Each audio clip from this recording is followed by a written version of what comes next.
Bonjour et bienvenue à cette cinquième retraite, quatrième partie, mardi après-midi.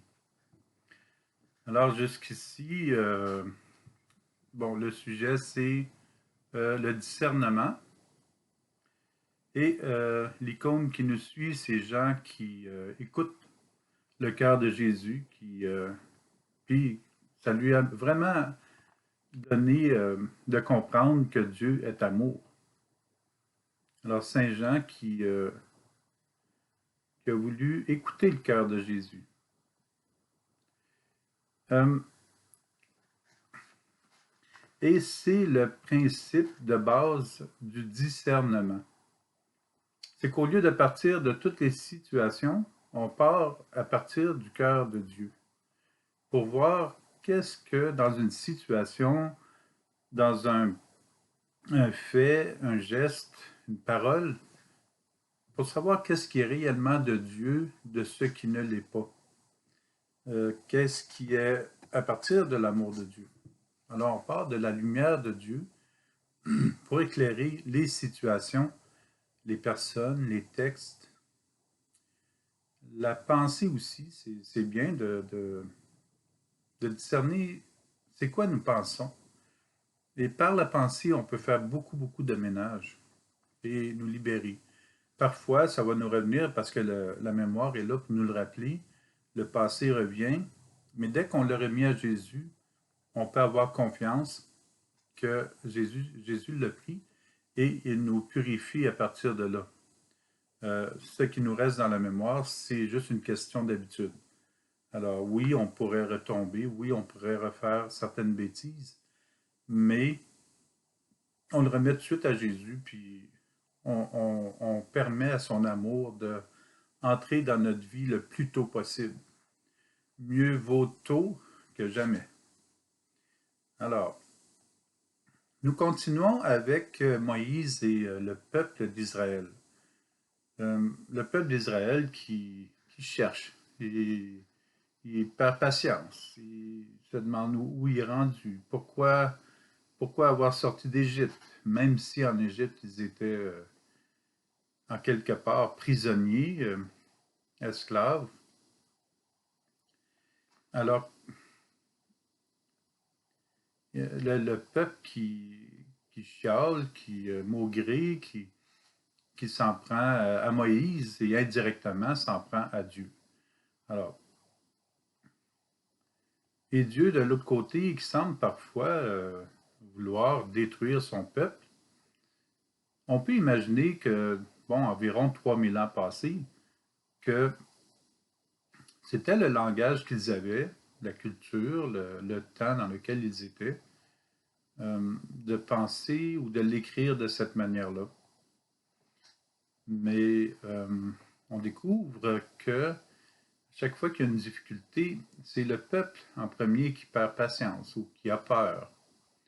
Et c'est un signe évident de l'éloignement de l'amour de Dieu qui fait que ça nous donne un bon point de repère au niveau du discernement.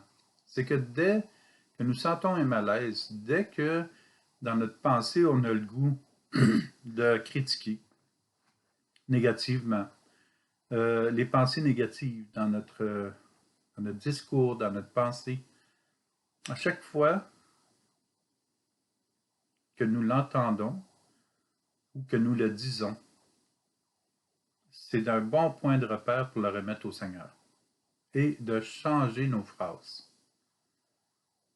Ah, j'aime pas ça, il fait pas chaud. Au Québec, on aurait tendance à dire il fait froid, il fait fret. Puis je suis tanné du froid. J'en ai assez. Alors, mais juste le remettre à l'endroit, à l'endrette, et on a. Ah, ça fait du bien, je suis bien. Je suis bien habillé, un bon manteau, je sors dehors, je me sens bien.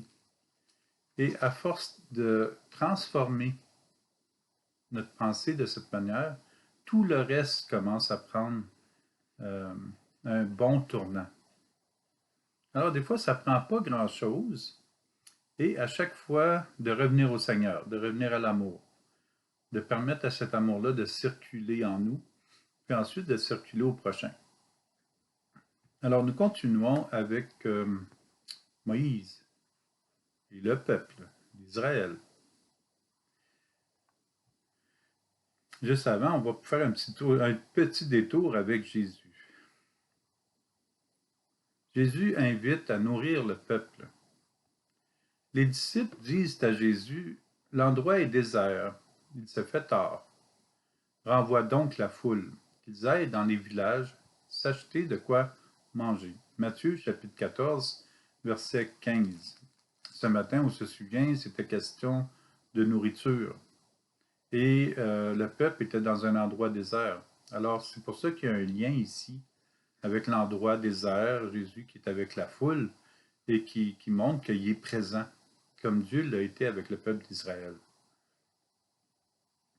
Les apôtres trouvent qu'il est tard et qu'il est temps que le peuple parte. Mais Jésus leur dit, ils n'ont pas besoin de s'en aller. Donnez-leur vous-même à manger. Matthieu chapitre 14, verset 16. Après avoir écouté les paroles de Jésus sur la montagne, le peuple rassemblé autour de lui ressent la faim. Comme Moïse, les apôtres sont devant un désert. Leur désert, leur incapacité de subvenir aux besoins de nourriture d'une grande foule. Ils souhaitent même que le peuple parte pour se nourrir chez eux. Puis, Jésus invite les apôtres à les nourrir. Il y a une petite évolution entre Dieu qui nourrit lui-même le peuple d'Israël, sous la gouverne de Moïse, et Jésus ici qui invite les apôtres à nourrir le peuple rassemblé. Pour Moïse, Dieu nourrit son peuple. Jésus va aussi nourrir son peuple. Mais il veut que les apôtres y participent, en leur disant, « Donnez-leur vous-même à manger. » Puis les disciples disent à Jésus, « Nous n'avons là que 5 pains, 2 poissons. » Matthieu chapitre 14, verset 17. Jésus dit, « Apportez-les-moi. » Matthieu chapitre 14, verset 18. Les disciples lui apportent ce qu'ils recueillent. Jésus prend les 5 pains et les 2 poissons et lève les yeux au ciel. Il prononce la bénédiction. Il rompt les pains, il les donne aux disciples, et les disciples les donnent à la foule. Matthieu, chapitre 14, verset 19. Jésus s'unit à son Père, puisqu'il lève les yeux au ciel, puis il prononce lui-même la bénédiction sur la nourriture. Il lève les yeux au ciel pour que les apôtres le fassent en son nom, lorsqu'il ne sera plus avec eux. Puis Jésus bénit la nourriture pour qu'ils sachent qu'il est Dieu. Les personnes mangent à leur faim. On ramasse les morceaux qui restent. Cela fait 12 paniers pleins. Matthieu, chapitre 14, verset 20. Avec 5 pains et 2 poissons, Jésus nourrit une foule nombreuse. Ceux qui ont mangé sont environ 5000, sans compter les femmes et les enfants. Matthieu, chapitre 14, verset 21. Nous avons une grande mission et nous portons la nourriture de Dieu en nous pour toutes les personnes rencontrées sur notre route.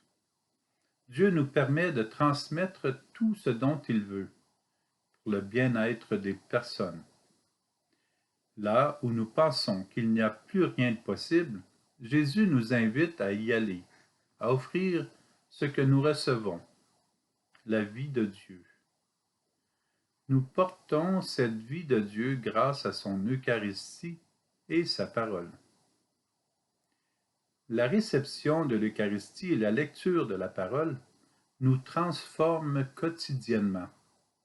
Ils se transmettent par des actes et des paroles généreux afin de nourrir ce peuple qui a faim et qui est assoiffé de la présence de Dieu et qui souvent ne sait pas où trouver Jésus. Jésus a besoin d'être découvert dans le cœur de toute personne dans le monde. Lui qui est trop souvent enseveli dans les cœurs, sous toutes sortes de choses ramassées ici et là inutilement, sous de fausses sécurités. Il veut enraciner sa demeure dans le cœur de chaque personne, de chaque être humain. Après la multiplication des pains, les apôtres sont réunis avec Jésus dans la barque et ils se demandent ce qu'ils vont manger. Encore un petit lien avec le peuple d'Israël. Ils craignent de manger du pain, tout comme le peuple d'Israël, dans le désert, craint de mourir de faim. Ils craignent de manquer de pain, pardon, tout comme le peuple d'Israël, dans le désert, craint de mourir de faim. Jésus est surpris de la réaction de ses apôtres. Pourquoi discutez-vous sur ce manque de pain? Vous ne saisissez pas? Vous ne comprenez pas encore? Vous avez le cœur endurci? Vous avez des yeux et vous ne voyez pas?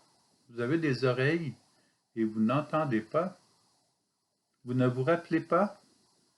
Quand j'ai rompu les 5 pains pour 5000 hommes, combien avez-vous ramassé de paniers pleins de morceaux? Ils lui répondirent, 12. Marc chapitre 8, versets 17 à 19. Jésus est le pain de vie et il est avec eux, avec les apôtres. Il ne manque de rien pendant qu'il est avec eux. Jésus les invite à nouveau à le choisir. Approchons-nous de Jésus et laissons-le être le Dieu de notre vie. Revenons au peuple d'Israël. Le peuple perd courage. En chemin, le peuple perd courage, comme les apôtres se demandaient où était le pain, où était la nourriture. Nombre chapitre 21, verset 4. Le peuple est en marche avec Moïse et avec Dieu. Il vient de sortir de l'esclavage en Égypte, le vent dans le dos, au milieu d'un passage balayé, de l'eau de la tristesse et de la perte de Dieu, et il entre dans le désert. Ils avancent, ils sont en chemin. C'est facile de suivre Moïse et d'avoir un cœur confiant en Dieu. Mais cela ne dure pas longtemps, parce que même si le peuple est en chemin, en cheminement, il trouve la route longue, il a soif et faim. Il tient bon, mais il perd courage.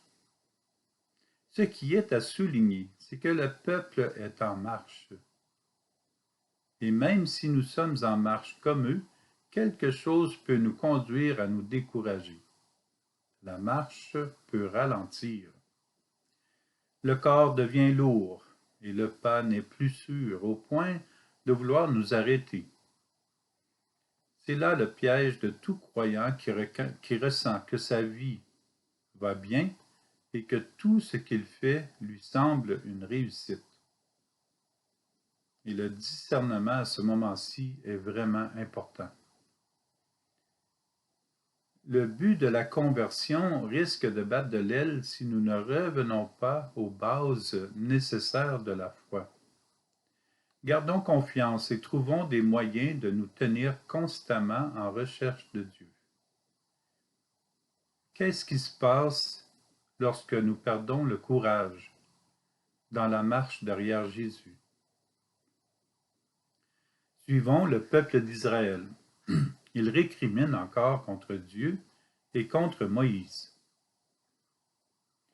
Pourquoi nous avoir fait monter d'Égypte? Était-ce pour nous faire mourir dans le désert, où il n'y a ni pain ni eau? Nous sommes dégoûtés de cette nourriture misérable. Nombre chapitre 21, verset 5. Si nous ne gardons pas notre foi alimentée en Jésus, nous allons récriminer, nous allons nous plaindre. Pourquoi ceci? Pourquoi cela? Pourquoi pleut-il constamment? Au début, le peuple d'Israël avait ressenti que Dieu les sauvait, mais maintenant ils sont dans le désert et ils ne trouvent pas leur chemin. Pourquoi nous avoir fait monter d'Égypte? Être dans le désert signifie pour nous que Dieu ne s'occupe pas de nous, qu'il n'est pas présent, qu'il n'est pas là. Nous perdons le but de notre vie, le but de notre cheminement. Pourtant, Dieu est là dans le désert. Revenons à la source, à notre relation à Dieu. Éliminons de notre existence ce qui nous garde captifs. Jésus déclare, « Quand vous aurez élevé le Fils de l'homme, alors vous comprendrez que moi je suis, et que je ne fais rien de moi-même. Ce que je dis là, je le dis comme le Père me l'a enseigné. Celui qui m'a envoyé est avec moi. Il ne m'a pas laissé seul, parce que je fais toujours ce qui lui est agréable. » Sur ces paroles de Jésus, beaucoup crurent en lui. Jean chapitre 8, versets 28 à 30. Seulement croire en Jésus, ce n'est pas assez. C'est l'attitude du peuple d'Israël. Il y a un risque de nous laisser aller. Retrouvons-nous simplement. Revenons à la source. Recherchons tous les moyens possibles à notre disposition pour être à nouveau en marche avec Jésus.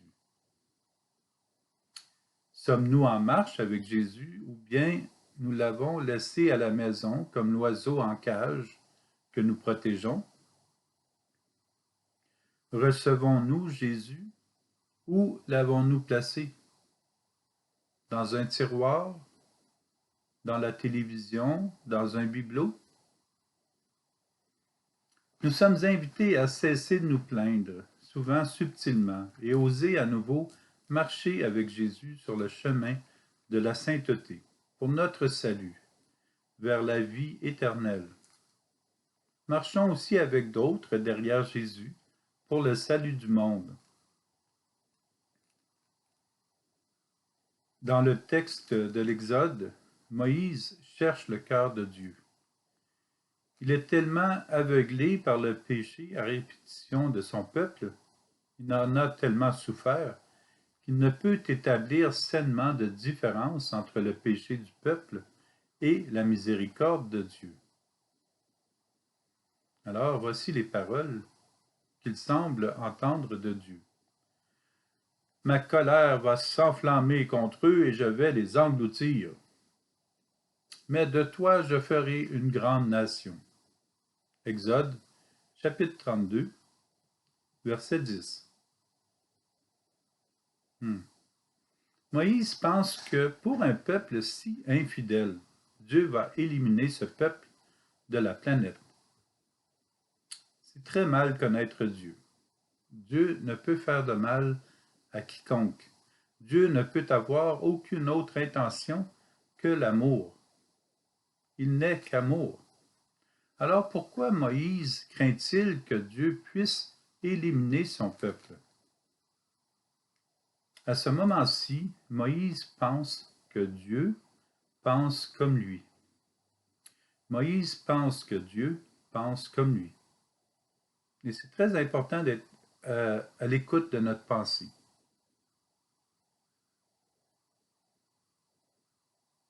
Pourtant, le péché et le mal ne sont pas conformes à la réalité de Dieu. Ce n'est absolument pas possible que Dieu pense mal quand nous pensons mal. Nous avons des tiraillements, des tentations, des pertes de sens, des éloignements de l'amour de Dieu qui nous déstabilisent. Ils rendent confus notre manière de penser et de comprendre Dieu. Notre pensée est altérée par le péché et le mal. La confusion ne permet pas de voir Dieu comme il est. C'est Moïse qui transmet ce message.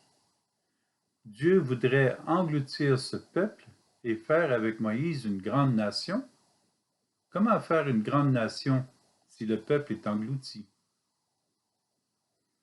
Dieu est amour, donc il ne peut jamais vouloir éliminer son peuple. Moïse, encore une fois, interprète que oui. Alors, comment Dieu peut-il convertir son peuple maintenant? Dieu n'a pas besoin de convertir son peuple puisque le péché va tellement engloutir le peuple qu'il n'aura pas d'autre choix que de se détourner du mal et se retourner vers Dieu. Alors, vous voyez, quand on se dit, bon, Dieu ne peut pas engloutir le peuple. Dieu ne peut pas faire du mal au peuple. Mais le peuple peut s'engloutir lui-même. C'est là la grande différence et la différence que je nous invite à réfléchir, à méditer. Que dans les textes de l'Ancien Testament qui sont de très loin, souvent on va lire des phrases comme celle-ci, Dieu va engloutir le peuple.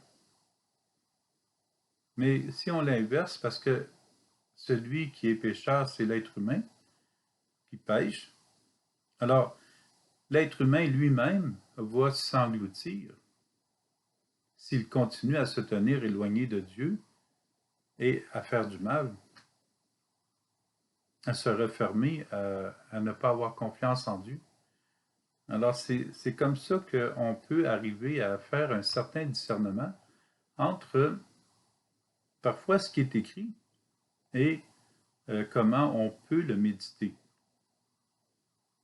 Puis, comme toujours, Dieu aura les bras ouverts avec l'intention de blottir le peuple sur son cœur, comme il le fait avec Saint Jean, dans l'image ici. Mais le peuple a aussi le choix de mourir. Ce n'est pas le choix de Dieu, mais c'est un des choix que le peuple peut vouloir. C'est ça la liberté des enfants de Dieu. Si un enfant tombe dans la boue et pleure, le parent va le prendre tout de même dans ses bras. Ensuite, le parent va le laver. Dieu prend le peuple qui est dans la boue et qui pleure, il le console et ensuite il le lave par l'amour qui émane de son cœur.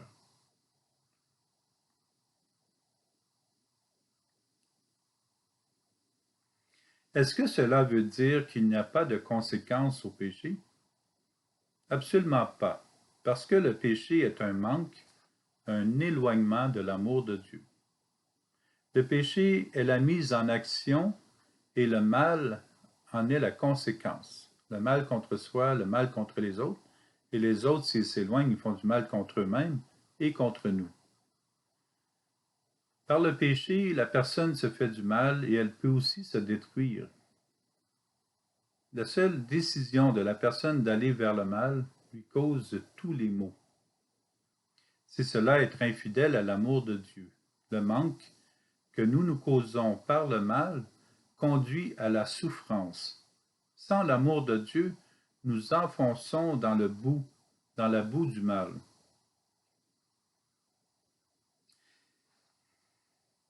C'est très important, il y a un petit discernement à faire ici.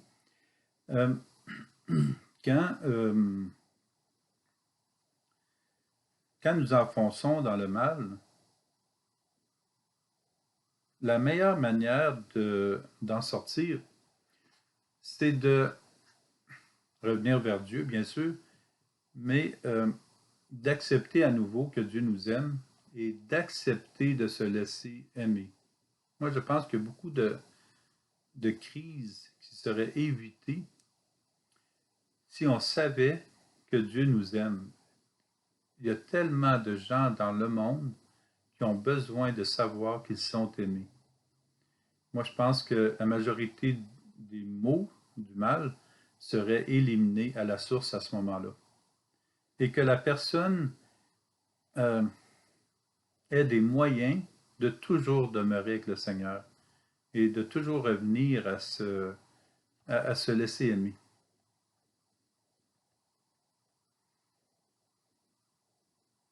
Continuons avec le prochain passage de l'Exode, qui n'est pas simple à comprendre, puisqu'il semble en contradiction avec le message de Jésus qu'on connaît, « Aimez vos ennemis ». Matthieu chapitre 5, verset 44. Aimez vos ennemis. Maintenant, observons ce qui est écrit dans le livre de l'Exode. Je serai, Dieu dirait ça, là, je serai l'ennemi de tes ennemis. Je poursuivrai tes persécuteurs. Exode chapitre 23, verset 22. Alors, la Bible est très importante pour comprendre, parce que quand on recule si loin que l'Exode, euh, et qu'on lit des passages comme ça nous permet à nous d'aller au fond du mal qui peut être en nous, pas nécessairement en nous, mais qui peut l'être, et de dire, finalement, euh, je pensais que Dieu détruirait mes ennemis, mais en réalité, Dieu ne détruit personne. Il ne détruit même pas les ennemis. Dieu aime. Et c'est tellement important les textes qui sont dans la Bible pour nous permettre de réfléchir à cela. C'est majeur. Et c'est rempli de suggestions, de méditation. Alors Dieu dirait, je serai l'ennemi de tes ennemis. Premièrement, Dieu ne peut pas être un ennemi. Et deux, il ne peut pas être un ennemi des ennemis puisqu'il est amour. Je poursuivrai tes persécuteurs. Alors, là, on pourrait dire, bon, je poursuivrai tes persécuteurs, je les poursuivrai d'amour. Ça, on pourrait le glisser, là. Mais comme je l'ai dit dans une autre retraite, euh, pour moi, aujourd'hui, en 2021, l'ennemi n'existe pas. Il n'y en a pas d'ennemi. De fait, la personne qui s'éloigne de l'amour se fait mal. Alors, pour moi, il y a juste des personnes qui sont blessées. Et si cette personne-là me blesse, je lui pardonne tout de suite parce que pour moi, ça me libère. Alors, je n'ai pas d'ennemi. Je reconnais que la personne est blessée, qu'elle est éloignée elle-même de l'amour de Dieu, un peu comme le peuple d'Israël n'a pas cessé de faire euh, de ce qu'on voit aujourd'hui dans ces deux entretiens. Alors, pour moi, l'ennemi, comme on le connaît, n'existe plus. C'est vraiment quelqu'un qui est blessé ou bloqué parce que quelqu'un d'autre l'a blessé ou quelqu'un d'autre lui a dit que Dieu, ça n'existe pas, Dieu, c'est de la foutaise. Alors la personne, elle vient qu'elle ne sait plus en qui avoir confiance. Alors il y a plein de raisons pourquoi une personne pourrait s'éloigner de Dieu.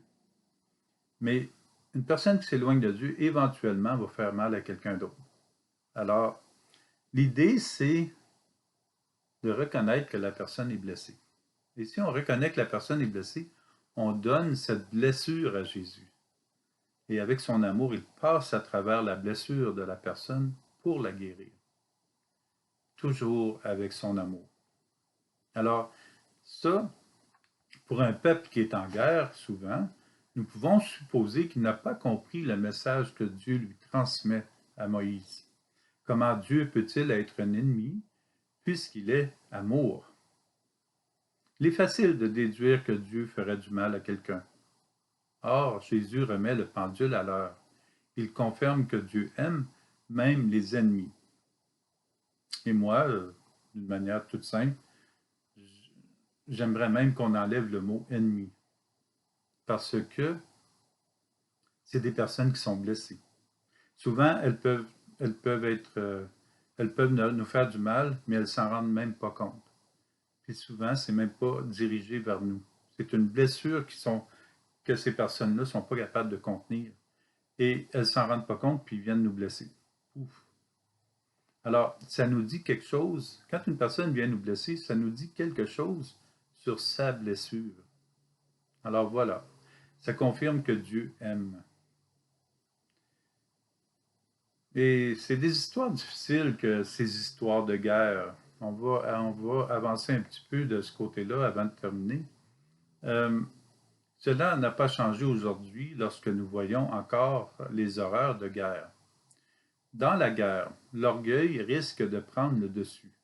Pour une cause qui semble noble au départ et dont les agresseurs calculent méticuleusement leur attaque, il est très rare qu'une tactique saine soit envisagée et ne déborde pas dans les excès.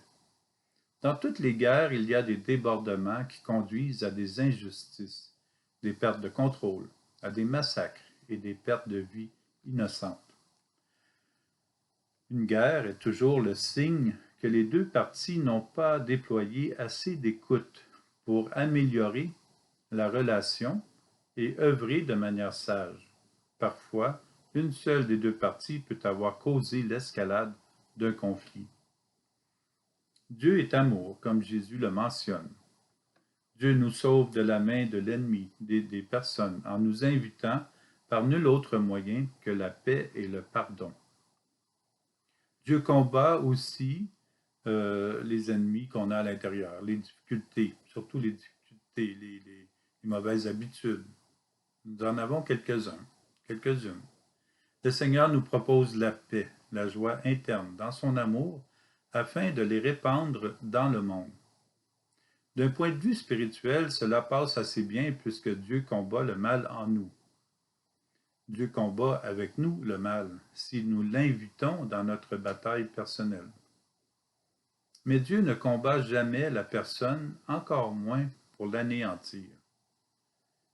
Dieu aime, il continue d'aimer, tout simplement. Avancer sur un chemin de foi et d'espérance permet à d'autres personnes d'avancer avec nous et de devenir lumière pour notre monde. Dieu est présent de génération en génération. Il est maintenant avec Josué. Et Josué pense que Dieu combat le peuple des Amorites. Remarquez bien ce passage. Dieu dit, ils vous ont fait la guerre et je les ai livrés entre vos mains. Vous avez pris possession de leur pays car je les ai anéantis devant vous. Josué chapitre 24 verset 8. Remarquez ici que la manière que la personne comprend Dieu, qui n'est pas Dieu du tout, c'est de cette manière. Dieu a fait la guerre, il a livré l'autre peuple entre les mains de Josué. Josué a pris possession de leur pays que Dieu avait anéanti. Alors, on comprend que, bon, il y a d'autres manières de passer par-dessus le texte et d'arriver à quelque chose qui est intéressant, mais le texte, il est écrit comme cela. Josué, chapitre 24, verset 8. Alors, Josué suppose que Dieu combat dans la guerre avec eux. Or, Dieu n'a jamais été dans leur guerre. Le Saint-Pape Jean-Paul II le dit, il n'y a pas de guerre sainte. Guerre et sainte, ça ne va pas ensemble. Amour et mal, ça ne va pas ensemble. Dieu n'a jamais été dans leur guerre. Dieu n'a jamais anéanti personne. C'est le peuple de ce temps-là qui croyait que Dieu était au milieu de leur combat et dans leur victoire contre des humains. Alors Dieu ne pouvait pas détruire aucun être humain. Alors c'est là le discernement de vraiment se demander, Dieu dit ça, mais est-ce que c'est la personne qui l'a compris comme ça ou Dieu qui le dit vraiment? Alors ça, on sait que Dieu ne peut pas l'avoir dit pour une seule raison. Dieu est amour et il ne peut pas jamais tuer quelqu'un. Jamais. Il ne demande jamais à tuer quelqu'un. Alors il n'y a pas de guerre sainte. La guerre, c'est la guerre. La sainteté, c'est l'amour de Dieu dans une personne. Alors, bonne continuité de méditation. Celle-ci était un petit peu moins pire que lundi, mais quand même, ça touche à des textes que souvent on pensait les saisir, mais c'est intéressant de retourner les visiter et de s'y arrêter pour voir qu'est-ce que Dieu dit vraiment. Et puisque Dieu est amour, il ne peut pas s'en prendre à personne. Il aime. Alors c'est la personne elle-même qui soit pense que Dieu pense comme elle, ou la personne elle-même qui se détruit elle-même en s'éloignant de l'amour de Dieu. Alors, continuons de permettre à Dieu de nous aimer et que son amour circule dans notre cœur, au cœur de notre famille, de nos amis et de l'humanité. Et je vous bénis au nom du Père et du Fils et du Saint-Esprit. Amen. À demain. Bonjour.